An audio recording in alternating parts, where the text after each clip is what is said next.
여러분 안녕하세요. 영어와 한국어, 한국어와 영어의 구조적 그리고 표현 방식의 차이점에 대해서 살펴보고 있습니다. 지난 시간에는 어, 영어와 한국어가 타동사, 자동사 그 형식에 있어서 다르다는 걸 얘기했어요. 같은 의미를 나타내는 데 대해서도 하나가 타동사, 하나는 자동사. 또 같은 언어에서도 자동사로 표현할 수도 있고 타동사로 표현할 수도 있다. 이런 걸로 봐가지고 자동사와 타동사의 구분은 의미의 구분은 아니고 단순한 게 동사의 특성의 구분이다라는 점을 봤습니다. 자, 오늘은 이번 시간에는 능동형과 수동형의 차이부터 시작하려고 합니다. 예를 들어서 설명하는 게 가장 빠를 것 같아요. 컴퓨터가 잘 작동된다. 이렇게 하면은 우리는 이 작동되다라고 하면 되게 수동형으로 생각을 하죠. 근데 영어 표현은 the computer works well, work, 능동형이죠. 자동사예요. 그래서 되다라고 하는 표현이 붙는다고 해가지고 이게 전부 다 수동형이 아니라는 거 잘 기억하시기 바라고요. 또 뭐 태어나다라는 이런 표현도 우리말의 경우 그는 1999년에 태어났다. 능동형 자동사. 내가 뭐 마치 스스로 나오는 것처럼 이렇게 표현을 하고 있지만 영어는 he was born in 1990. 태어나는 건 완전한 수동입니다. 영어의 경우에는. 그래서 비동사 플러스 born 이렇게 표현을 해야 된다는 거 다르죠. 이게 왜 그러냐면 영어의 bear, B-E-A-R이라는 이 단어는 곰이란 뜻도 있지만 참는다, 낳는다 이런 의미예요. 곰이 참을성이 많다라는 걸로 많이 알려져 있는 동물이고 또 어머니가 아이를 분만할 때 엄청난 인내력이 필요하죠. 그래서 아마 bear, 낳다, 참는다 같은 의미가 되지 않았나 생각을 해요. 재밌는 것도 이런 게 있어요. 그는 교통사고를 냈다. 물론 이제 자기 잘못으로 교통사고가 났다고 하더라도 일부러 교통사고를 낸 건 아니죠. 그래서 이게 냈다라는 것이 마치 사동형처럼 보이는데 사실은 그렇지 않은데 표현 방식은 사동형인 겁니다. 영어의 경우는 he had a car accident 그래가지고 그냥 우연히 그런 사고가 일어났다는 것을 그냥 평범하게 표현하는 그런 거예요. 특히 have라고 하는 것은 어떤 막연한 상황 자체를 표현할 때 많이 사용을 합니다. 자, 영어와 한국어의 차이점 앞에서도 여러 번 얘기했었는데 행동 사건 중심의 표현을 이용하는 것이 영어라면 상태, 관계, 배경 중심 표현을 하는 것이 한국어의 표현 방식이다. 정원에 나무가 많다라고 할 때 말이에요. 정원이라는 것은 배경이죠. 배경. 그리고 나무가 많다, 적다는 상태를 나타내는 그러니까 배경과 상태를 사용해서 이 문장을 썼는데 영어로 이걸 바꿔본다면 The garden has many trees 이렇게 됐어요. 가든이 이게 배경이 아니라 능동적인 주어가 되고 있습니다. 그러니까 영어의 경우에는 무생물을 주어로 해서 쓰는 표현들이 굉장히 많아요. 무생물이지만 마침 무슨 의지가 있고 독립적인 어떤 행동을 할 수 있는 것처럼 사용하고 있는 거죠. 이게 가지고 있다라는 표현을 썼고 many trees가 이제 목적어, 대상물입니다. 표현 방식이 많이 다르죠. 이 행동, 가든이 특히 어떤 행동을 하는 것 양 이렇게 표현을 했어요. 그래서 이 정원에 나무가 많다라는 이 표현을 이제 영어식 표현법을 잘 모르는 사람들한테 영어로 옮기라고 하면 이제 이걸 그대로 해서 정원에가 in the garden이죠. 나무가 많다 적다 이걸 이제 trees are many 이러면 전혀 안 된다는 거 알죠. 그래서 공부를 조금 해본 학생들도 어떻게 하냐면 there are many trees in the garden. there are 이렇게 무엇이 있다 없다 이런 표현에다가 나무가 많다는 표현은 many trees 이렇게 하고 정원에를 이제 부사구로 in the garden. There are many trees in the garden 이렇게 표현하기가 쉬워요. 물론 그건 틀린 것은 아닙니다만 영어 모국어자들이 더 즐겨 쓰는 표현법은 The garden has many trees 이런 식 표현법이다라는 것 비슷하게 또 헌법에 따르면 만인은 평등하다라고 할 때 우리는 헌법에 따르면 헌법은 그냥 그저 기준에 불과합니다. 이걸 바탕으로 볼 때 모든 사람은 평등하다. 그런데 영어식 표현법은 이래요. The Constitution says. 헌법이 마치 사람처럼 말을 하는 듯이 말을 하죠. 헌법이 뭐라고 말을 하냐? 뭐 적혀 있다라는 것을 헌법에 이렇게 적혀 있다는 것을 말한다라고 표현하는 거예요. 의인화해서 that all men are equal 이런 식으로 표현을 했어요. 이것도 아마 우리식 표현법대로 하려면 according to the Constitution all men are equal 이렇게 표현하고자 할 겁니다. 많은 한국어 모국어화자들이 영어를 처음 배울 때. 하지만 영어 모국어화자들은 이 constitution을 행동을 할 수 있는 주체로 봐서 이 주체가 says, 말한다라는 행동을 하는 걸로 이렇게 표현했는데요. 이런 현상에 대해서 영어 교육 또는 심리학과 교수들이 많은 테스트를 해봅니다. 그래서 영어권 학생들을 한쪽 분단에 주관치고 우리나라에 요즘 하면은 뭐 미국이나 캐나다나 이런 데 학생들이 우리나라에 와서 우리나라 대학에서 공부를 하는 학생들이 꽤 많아요. 그래서 그런 학생들을 한쪽 분단에 앉히고 다른 분장에는 한국 학생들, 근데 영어를 꽤 할 줄 아는 한국 학생들을 앉혀놓고 그림을 보여줍니다. 정원에 나무가 많은 그림을 보여줘요. 그리고 이걸 영어 문장으로 써라. 그러면 영어권 학생들은 The garden has many trees 이런 식 표현, 정원을 주체로 해서 이런 이제 문장을 만든다면 한국 학생들은 아까 얘기했지만 이제 영어를 잘하는 한국 학생들은 거의 하나같이 There are many trees in the garden 이런 식 표현법을 쓴다는 게 확연하게 구분이 돼요. 이런 관련해서 많은 실험들이 행해졌다는 것 덧붙여 얘기해 줍니다.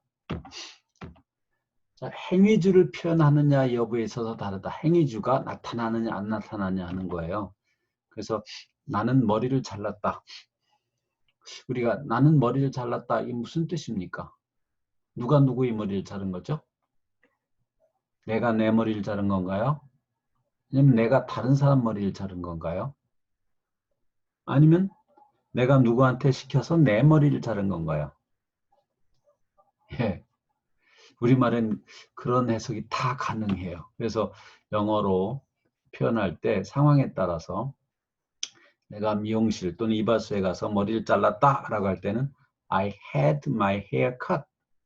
자, 내 머리가 잘리도록 시켰다는 뜻이죠. 이게 사역동사라고 하잖아요. 헤드를. 그래서 이게 이제 내가 시킨 사람이냐 그런 주체냐 이거고요. I cut my hair 이러면 내가 내 스스로 내 머리를 잘랐다는 뜻이에요. 내가 머리 자르는 행위자였다는 뜻이고 A번은 내가 머리를 자르는 행위자는 아니고 다른 누군가로 하여금 그렇게 머리를 자르도록 시켰다. 돈을 내고 머리를 깎게 했다. 이런 뜻인 거죠. 그래서 행위주가 누구냐가 표현되는 방식이 다르다. 우리말은 나는 머리를 잘랐다 그럴 때 사실 행위주를 정확하게 표현하지 않죠. 내가 내 머리를 잘랐을 때도 또는 내가 다른 사람의 머리를 잘랐을 때도 이런 문장을 나는 머리를 잘랐다라고 쓸 수 있는 반면에 또 내가 미용실에 가서 미장원에 가서 누군 다른 사람한테 머리를 자르게 했을 때도 난 머리를 잘랐다 이렇게 하잖아요. 그래서 행위주가 우리말은 명확하게 드러나지 않는 경우가 많아요. 문맥을 통해서 상황을 통해서 이제 판단하도록 하고 문장은 같은 형태를 쓰는 경우가 참 많이 있다. 네, 그런 차이점 있는 거. 그래서 여러분이 우리말을 영어로 옮길 때 그 진짜 행위주가 뭔지를 명확하게 알아야지만 그거에 합당한 영어 표현을 구사할 수 있게 됩니다. 네, 나는 기뻤다, 놀랐다, 실망했다. 우리는 이제 상태를 그냥 묘사하는 걸로 끝나요. 나는 기뻤어, 놀랐어, 실망했어. 그런데 이거에 대한 영어 표현은 이렇게 해야 되죠. I was pleased, 기뻤다. I was surprised, 놀랐다. I was disappointed, 실망했다. 영어로는 수동태를 써야 됩니다. 왜냐하면 능동태를 전제로 하기 때문인데 이 말은 영어식의 이런 문장 표현은 행위주가 존재한다는 것을 천재로 해서 하는 표현이에요. 원래 please, surprise, disappoint 이런 동사들은 일종의 타동사입니다. 일종의 뭐 하게 했다라는 뜻이죠. 감정을 나타내는 특별한 타동사예요. 그래서 please는 기쁘게 했다, 누구를 기쁘게 했다. surprise, 누구를 놀라게 했다. disappoint는 누구를 실망하게 했다. 그래서 그 어떻게 하게 한 그런 감정을 불러일으킨 사람이 이 문장에는 나타나 있지는 않지만 배경에는 누군가가 있다는 걸 전제로 해야 되기 때문에 이렇게 수동태 형태를 썼죠. 그러니까 여기 by someone이 생략된 것이라고 볼 수 있어요. 근데 우리말에는 행위주를 분명히 표현하는 게 그렇게 중요한 것이 아니기 때문에 굳이 수동태를 쓰지 않고 그냥 어떤 감정을 겪는 사람의 상태를 표현하는 것으로 충분하다. 자, 연어관계에 대한 거 앞에서도 얘기했는데 이제 하나씩 구체적인 예를 들어보겠습니다. 연어관계가 뭐냐? 논리적이거나 의미적인 이유가 없거나 그 이유가 있다고 하더라도 아주 빈약한 상태에서 두 개 이상의 단어가 유난히 잘 어울리는 현상을 연어관계라고 합니다.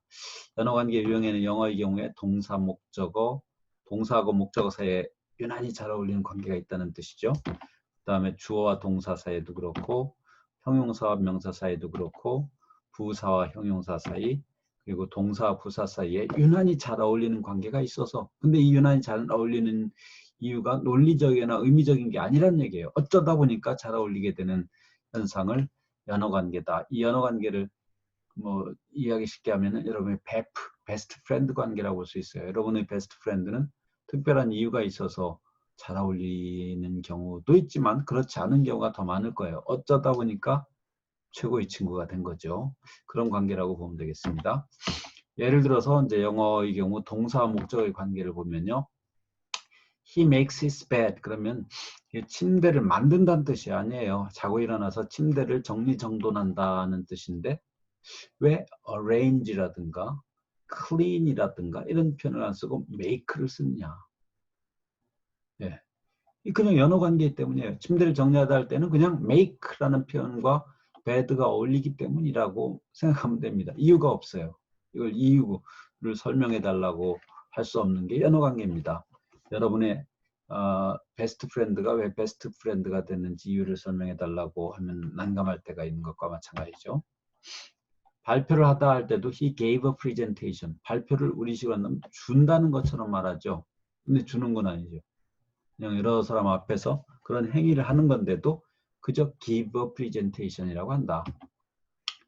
기적을 행한다 할 때 worked a miracle, he worked a miracle. 기적을 행했다고 하는데 왜 work, 뭐 일하다가 기본적인 의미인 요거를 쓰는지 모르겠어요. 물론 일구다, 기적의 일구다라는 의미로 해석한다고 하면 이제 조금 이해가 되는데요. 어쨌든 work a miracle. 요 연어관계를 잘 이해하지 못하면 이런 문장을 이렇게 좋은 문장을 구사하기가 힘들겠죠. 그러면 주어와 동사의 관계입니다. lion은 roar, 포효한다고 하고요. while dogs bark, 개는 짖는다고 그러고. 이게 이제 동물의 울음소리를 나타내는 이 표현도 왜 하필은 그 많은 것들 중에서 이런 표현을 쓰느냐 하는 것도 일종의 연어관계라고 보는 겁니다. 물론 이때는 어떤 의성어에서 나온 소리를 흉내내서 이제 이렇게 관계가 지어질 수도 있는데 지금 와서는 그게 정말 그 소리하고는 그 관계가 없어 보이는 게 많아요. 예를 들면 사자가 포효하는 소리가 로어일까요? 예, 모르겠습니다. Snow was falling as our planes took off. 이런 것도 snow, 눈이 온다는 것을 영어에는 떨어지다라고 표현한다든가 비행기가 이륙하다라고 할 때 take off라고 하는데 이게 사실 원래는 도망가다라는 뜻이에요. 비행기가 이제 이륙하는 게 도망가는 것처럼 보였는지 이렇게 이륙하듯 take off라는 표현을 씁니다. The bomb went off when he got there. 예. 폭탄이 폭발했다라는 것을 이제 가버렸다. 근데 산산조각 났다는 해서 went off, go off를 쓴다는 것도 연어 관계다. 세 번째, 형용사와 명사의 관계가 참 재미있어요. 서울은 인구가 많다 그럴 때 large population 또는 big population이라고 하지 much population이라고 하면 안 돼요. 이건 전혀 아주 어색합니다. much 양을 나타내는 거 그럴듯해 보이는데 그렇게 쓰지 않고 large 면적 인구를 마치 면적이나 무슨 물건의 크기처럼 생각하고 있다는 걸 알 수 있죠. 교통체증이란 말을 heavy traffic이라고 합니다.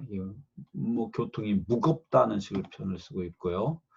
무리한 요구라고 할 때도 tall order, 무리한 요구를 키가 큰 것처럼 이거는 뭐 물론 수거라고 볼 수도 있겠지만 이게 이제 다른데 조합해서 또 굉장히 생산적으로 움직인다면 고정적 수거와는 다르죠. 자, we need to take a fast train. 빠른 기차라고 할 때는 fast train인데 똑같은 의미이지만 quick train이라고 하면 안 된다. 마찬가지로 샤워를 빨리 하고 나온다 할 때 quick shower라고 하는 반면에 반대잖아요. fast shower라는 것은 어색하다 이런 것이 이제 세 번째 형용사 명사 연어 관계고요. 네 번째 부사와 형용사 사이도 연어 관계가 있는데 I was utterly stupid. 완전히 몹시 얼어서 왔다 할 때 utterly를 쓴다는 거. 그 다음에 충분히 인식하다라 할 때 충분히 fully aware. 완전히 다르다 할 때 totally different. 이런 표현을 씁니다. 그리고 동사와 부사의 경우에 you must sleep soundly. 푹 잔다라는 걸 sound. ly를 붙여서 soundly라는 표현을 쓴다. 고온하게.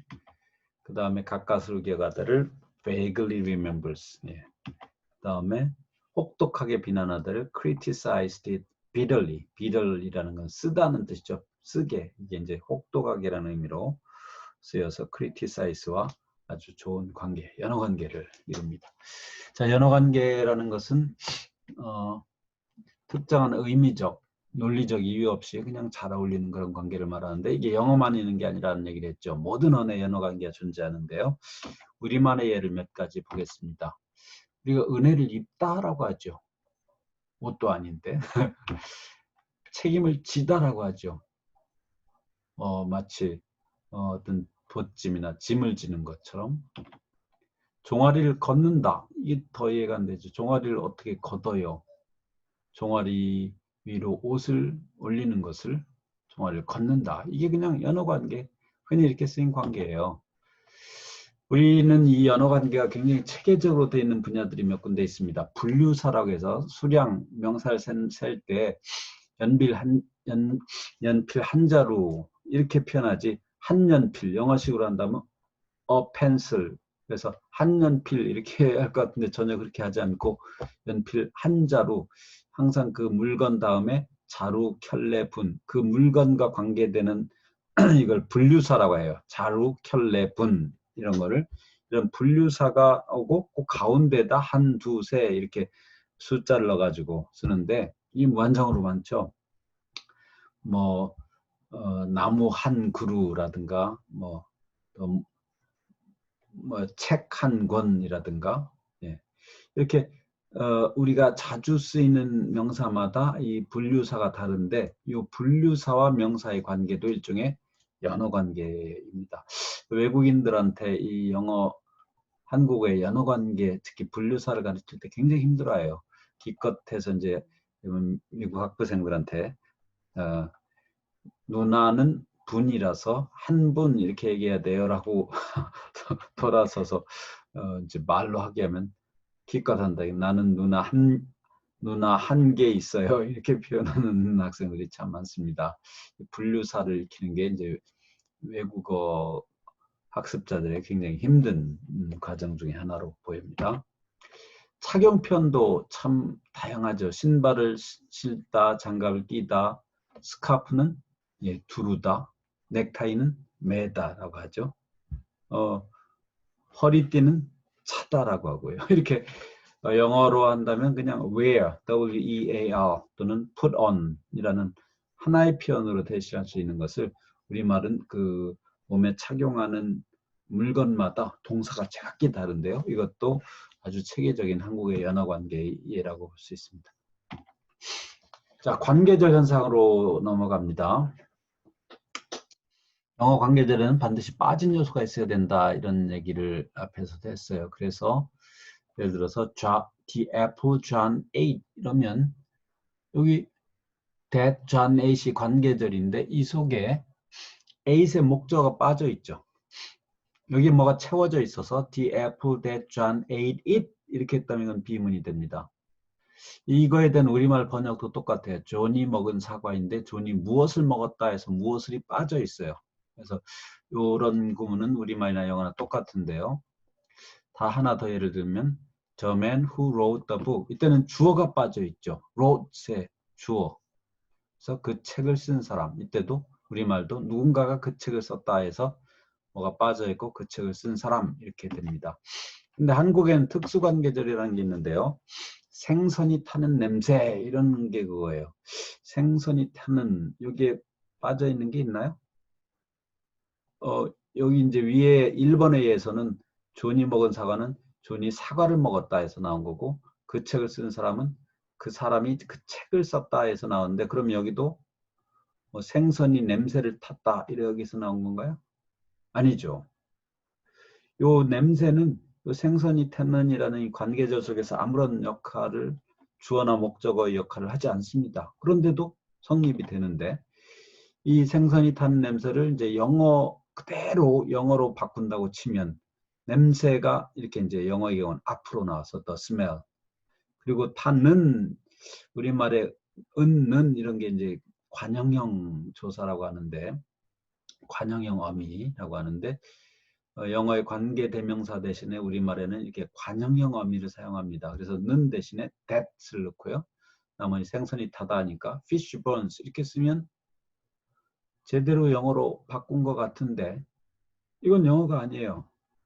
외국인들한테 여기 뭐 영어 모고 화자들이 주변에서 물어보세요. The smell that fish burns. 이게 이해가 되냐고. Does it sound natural to you? 자연스럽게 들리냐고 물어보시면 이해를 못한다. 이거 I don't know what it means. 무슨 뜻인지 모르겠다고 할 겁니다.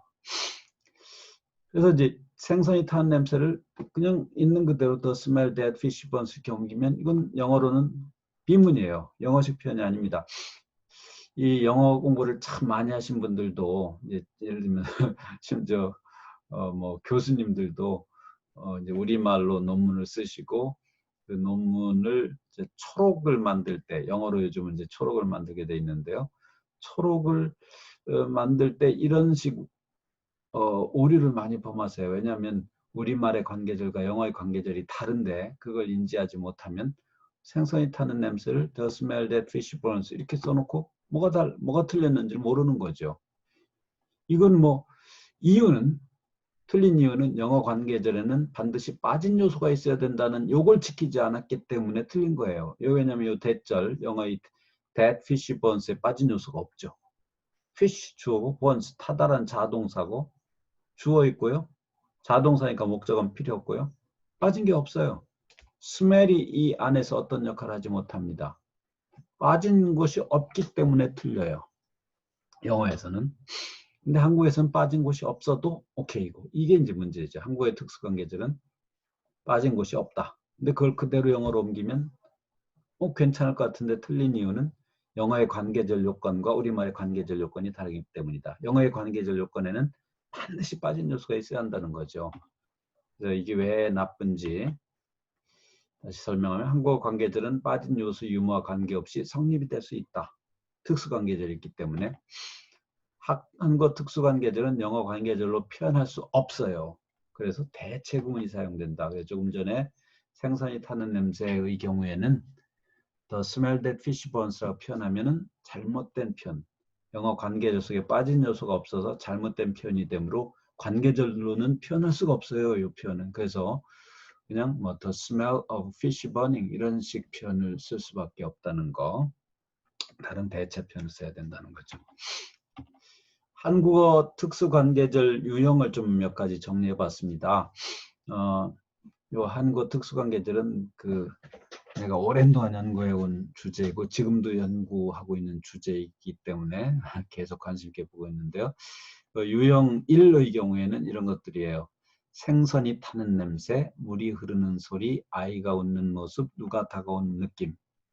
공통점이 있나요? 예, 뭐냐면요.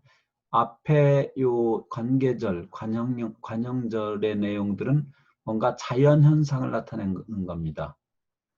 그리고 오른쪽에 나오는 그 후행사, 명사들은 그 자연현상의 결과로 나타나는 내용이에요. 생선이 탄다는 자연현상 때문에 냄새가 나오죠. 물이 흐르는 이 자연현상 때문에 소리가 들리고요. 아이가 웃으면 그 시각적인 효과 때문에 그 모습이 있고요. 누가 다가오면 느낌이 있습니다. 그래서 자연현상을 나타낼 때는 빠진 게 없어도 아주 자연스럽게 형성이 돼요. 한국어 관계절에는 빠진 요소가 없어도 된다고 해서 모든 관계절이 다 그렇다는 것이 아니라 특수한 관계절일 경우만 그게 허용이 되는데, 첫 번째가 자연현상을 나타내는 거. 이거 그래서 이 뒤에 나오는 요 명사들은 다 뭔가 감각을 나타내는 명사, 센소리 나운이라고 합니다. 센소리, 감각의 명사, 감각 명사라고 해서. 근데 두 번째 관계절은 좀 달라요. 아침 먹은 찌꺼기, 곰이 죽은 시체, 책을 판돈, 이 앞에 나온 요것들이 자연현상들은 아니죠. 뭐 일어날 수 있는 사건일 뿐이지. 어떤 사건이 나타났을 때 그 결과가 되는 명사가 뒤에 오면 또 성립이 되는 것 같죠. 그러니까 이거는 사건과 결과예요. 그래서 아침을 먹어서 그 사건으로 찌꺼기라는 결과가 나오고, 곰이 죽은 사건으로 시체라는 결과물이 나오고, 책을 판다는 행위로 돈이라는 결과물이 나올 때 가능하다. 그런데 1번이 더 자연스럽고 2번은 제약이 있을 때가 있는데요. 문제점, 예를 들면 눈이 녹는 물이 어색하죠. 눈이 녹는 물. 왜 어색하냐면 눈이 녹은 물이어야 되는데 아직 녹는 과정에 있고 완전히 녹은 게 아니기 때문에 물이 안 나왔기 때문에 이상한 거예요. 의미적으로. 아이가 웃은 모습도 마찬가지예요. 웃고 있을 때 어떤 모습이 나오는데 이미 웃은 과거일 거면 안 나오죠. 이게 설명이 이제 가능하기도 한다면, 누가 다가온 느낌, 2번처럼 아이가 웃은 과거의 의미라면 누가 다가온 하면 안 돼 할 텐데 은 되는 건데, 여기는 누가 다가오는 느낌, 이렇게 현재의 의미가 올 때도 좋고 누가 다가온 느낌일 때도 좋고, 이게 둘 다가 다 좋은 이유는 1번과 2번은 어느 한쪽만 좋은데 3번, 2가 다 이유는 우리의 이제 느낌, 뒤쪽에서 오는 느낌이라는 것은 지금 진행되고 있을 때도 뭔가 짜릿한 느낌 같은 게 있을 테고, 다 왔다고 쳤을 때도 뭔가 짜릿한 느낌이 있을 테고, 그런 상황적인 해석, 그러니까 화용론적인 해석 때문에 가능하다고 봅니다. 그런데 코로나 사태를 보면서 안타까운 느낌, 이런 거는 코로나 사태에서 안타까운 게 자연현상이 아닌데도 이 되는, 이런 문장에 대해서 어떤 사람은 좋다고 그러고 어떤 사람은 좋지 않다고 하는 경우가 있어요. 그래서 이제 화자에 따라서 우리말의 특수관계절을 표현이 좋다라고 인정하는 사람, 그렇지 않다라고 인정하는 사람이 있다는 거.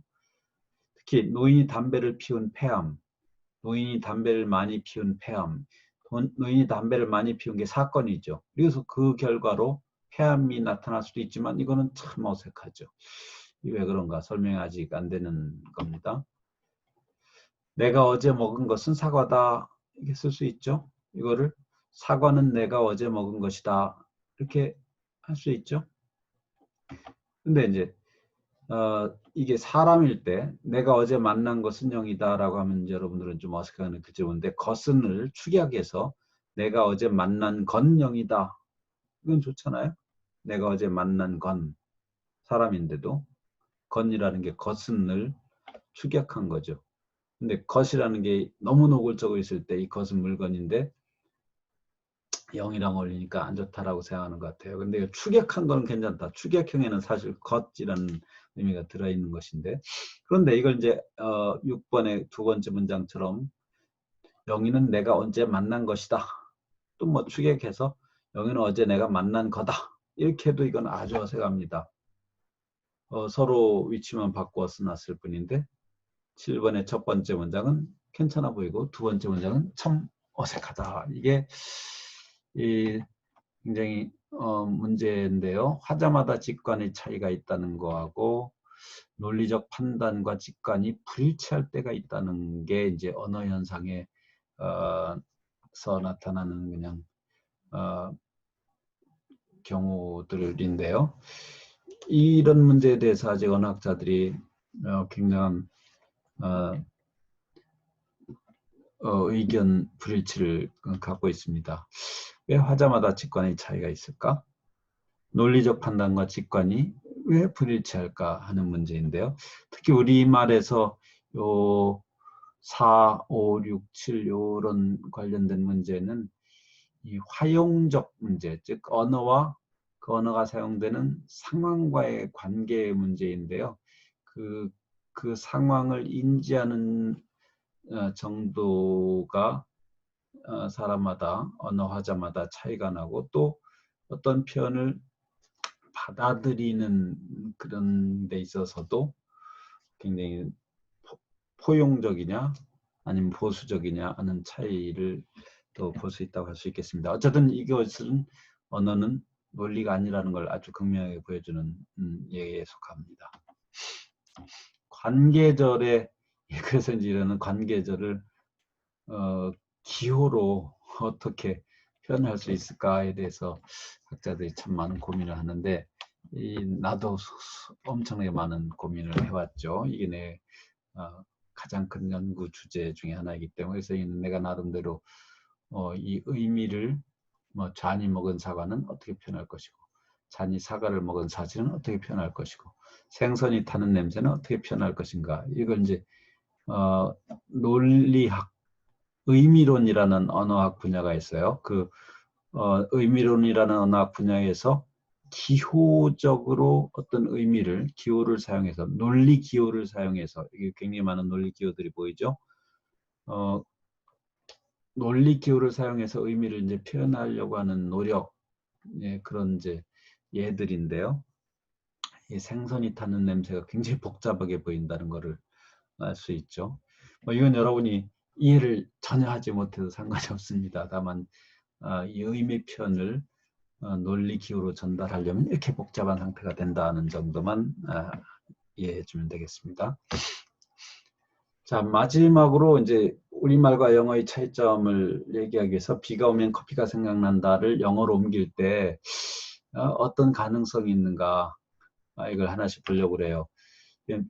비가 오면 이게 하나의 절, 조건절이고 커피가 생각난다 이 부분이 주절이죠. 일단 그래서 그거를 분리를 해가지고 글자 그대로 대입을 한다면 if rain come, coffee think. 커피가 생각난다 하고 생각하다가 모르니까 누군가가 coffee think라고 했다고 칩시다. 그럼 이건 분명한 비문이라고 할 수 있죠. 여러 가지 비문이에요. 근데 비가 오면 했지만 지금 지금 오는 게 아니라 앞으로 오게 된다면이라는 뜻이니까 will을 썼다. 그리고 커피가 3인칭 다수니까 s까지 붙였다. 그래도 역시 이거는 비문이라는 걸 알 수 있죠. will이 들어간 것부터 비문이고요. 커피가 어떻게 생각을 합니까? 그리고 think라는 것은 타동사인데 그럼 목적어가 있어야 되는데 지금 없잖아요. 그래서 완벽한 비문이죠. 약간 이제 그래도 정문답게 하기 위해서 if rain comes, 비가 온다 3인칭 단수를 붙이고 커피는 어떻게 보면 여기서 보니까 스스로 생각한다는 게 아니라 생각이 된다라는 뜻이니까 커피에 thought 이렇게 한다고 쳤을 때 이건 문법적으로 비문이라고 할 수는 없지만 굉장히 어색합니다. 아주 어색해요. 그래서 이제 우리가 앞에서 비인칭 주어 얘기를 했잖아요. 그래서 비인칭 주어 있을 써서 if it rains, coffee thought of. 그리고 무엇에 대해서 생각한다고 할 때 보통 think of를 쓰니까 of까지 붙이면 상당히 좋아졌어요. 근데 이런 표현을 모호화자들은 쓰지 않을 거라는 게 문제죠. 또 바꿔서 if it rains, coffee comes to my mind. 커피가 내 마음에 떠오른다라는 come to one's mind 이렇게 표현할 수도 있어요. 이거는 어느 정도 인정은 되지만 모호화자들이 쓰는 표현은 아니다. 또 하나 더 나와서 coffee comes to my mind를 coffee strikes me. 생각이 an idea strikes me 하면은 생각이 나한테 떠오른다는 것처럼 커피를 그렇게 써보려고 했지만 이것도 역시 어색하고요. 이제 좀 풀어서 이제 주어를 굳이 커피를 쓸 필요가 있느냐. 이제 문맥에 맞는 주어를 생각해 보자. 생각하는 결국은 나지 않습니까? 그래서 I를 주어해서 If it rains, I think of coffee. 아주 좋아졌죠. 예. 이렇게 쓰면 뭐 모국화자가 이해하지 못할 이유가 하나도 없어요. 그래서 이건 참 좋은 표현이에요. 비가 오면 커피가 생각난다를 가장 그 구문에 맞게 영어로 표현한 것인데 진짜 모국화자들은 이 비가 오면 커피가 생각난다를 얼마나 좀 더 함축, 그러니까 간단하면서도 이 의미를 더 명확하게 전달한 표현을 쓸까. 자, 이거 보십시오. Rain reminds me of coffee. Remind A of B 하면 A에게 B가 생각나게 한다는 뜻이죠.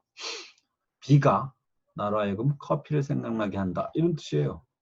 비가 오면 커피가 생각난다가 바로 이런 의미잖아요. 이게 이제 가장 그 자연스럽고 간단하면서 힘 있는 영어 문장이 되겠는데요. 여기에서 이 문장은 원래 그 한국어 문장의 형식을 완전히 깨뜨렸다는 걸 알 수 있어요. 여기 한국어 문장은 비가 오면이라는 종속절과 커피가 생각난다는 주절로 구분되어 있지만 여기는 그냥 하나의 절이죠. 하나의 절. 그냥 주절밖에 없어요. Rain reminds me of coffee. reminds라는 동사를 알아야만 이런 간단하면서도 힘 있는 표현이 가능하겠죠. 그리고 이런 표현들이 비가 오면 커피가 생각나는 상황에서 모국어화자들이 좀 표현력이 있는, 표현력이 좀 있는 모국어 영어 화자들이 사용할 수 있는 그런 표현이다. 그래서 같은 표현을 두고 이것을 표현하는 한국어 표현을 영어로 표현하는 방식이 각기 다를 수 있는데 이제 어떤 것들은 이제 비문법적이고 어떤 것들은 아주 어색하고 어떤 것들은 그냥 그렇고 어떤 것들은 부드럽긴 한데 좀 느슨해서 그 표현력이 좋은 모국어 화자들은 잘 안 쓸 것 같은. 그래서 표현력이 좋은 영어 화자들이 가장 잘 쓸 것 같은 표현은 Rain reminds me of coffee 이렇게 된다. 그래서 하나의 표현에 대해서 그것을 번역하고 하는 방법, 표현하는 방법이 각기 다를 수 있다는 것을 이렇게 보였습니다. 자, 이것으로 영어와 한국어의 차이점 어떻게 다를까? 구조적 차이점 그리고 표현 방식의 차이점. 표현 방식이라는 건 주로 문화적인 그 방식의 차이, 이해 방식의 차이, 표현 방식의 차이라는 차이점을 말하는데 다 마쳤고요. 여러분들이 이 앞에서 이렇게 공부한 거에 대한 답을 맞출 수 있겠죠. 영어는 프로드랍 언어가 아니라서 문장에 뭐가 반드시 명시되어야 합니까? 예, 뭐예요? 주어죠. 논리적이거나 의미적인 이유가 없거나 빈약한 상태에서 두 개 이상의 단어가 유난히 잘 어울리는 현상을 연어관계라고 한다. 한국어의 관계절과 달리 영어 관계절은 반드시 무엇이 있어야 성립될 수 있어요. 빠진 요소가 있어야 성립될 수 있으며 그 역할을 관계사가 대신한다. 근데 한국어는 빠진 요소가 없어도 되는 경우 특수관계절이 있다. 특수관계절의 두 가지 유형을 여러분에게 제시를 했습니다. 그리고 거기에 나타날 수 있는 직관의 차이에 대한 얘기도 했습니다. 예, 매 강의마다 내가 이렇게 이제 끝부분에 그 만화나 또는 유용한 표현들을 이렇게 제시했는데요. 오늘은 이제 두 개를 할까 합니다. The Evolution of Education, 교육의 진화라고 해가지고 옛날부터 현재까지 똑같은 수학 문제가 어떻게 진화해 갔는가를 보여주는데 70년대 이렇게 복잡한 도형을 놓고 surface area, 표면 면적을 계산해봐라 이런 거 나왔다면 1985년에는 이제 간단하게 해놓고 표면 면적을 계산해라. 2000년에는 이 표면 면적 계산하는데 방법을 가르쳐 줬어요. Multiplying the length by the width. 길이와 넓이를 곱해서 그렇게 해라. 그래서 방법까지 가르쳐 줬다면 2010년도에는 이제 객관식으로 선택하게 해라. 주관식이 아니고요. 2015년에는 어떻게 했냐면 객관식 선택해 보면 면적을 내라 놓고서는 뭐예요? 숫자가 나와야 되는데 엉뚱한 단어들도 막 나와 있어서 답이 너무나 뻔하죠. 2018년에는 이 직사각형에다가 색칠을 하라는 거예요. 색칠. 당신 좋아하는 색깔로 칠하시오. 수학 문제가 이렇게 너무나 쉬워졌다. 그래서 교육이라는 것이 옛날에 비해서 너무 단순해지고 너무 쉬고 교양인을 길러나는 게 목표라는 이유로 너무나 쉬워지고 있지 않느냐라는 이제 비꼬는 그런 어, 도표 일종의 만화라고 볼 수가 있겠습니다. 하나 더 한다고 했는데요. 자, 여기 이제 어느 가게 앞에 적혀 있던 걸 누가 찍은 거예요. I saw a guy at Starbucks today. 오늘 스타벅스에서 한 남자애를 봤는데, 한 친구를 봤는데, 이 친구가 no iPhone, 아이폰도 안 갖고 있고, 그러니까 스마트폰을 없었다는 얘기죠. no tablet, 태블릿 PC도 갖고 있지 않고, no 랩탑 컴퓨터도 갖고 있지 않고, 아무것도.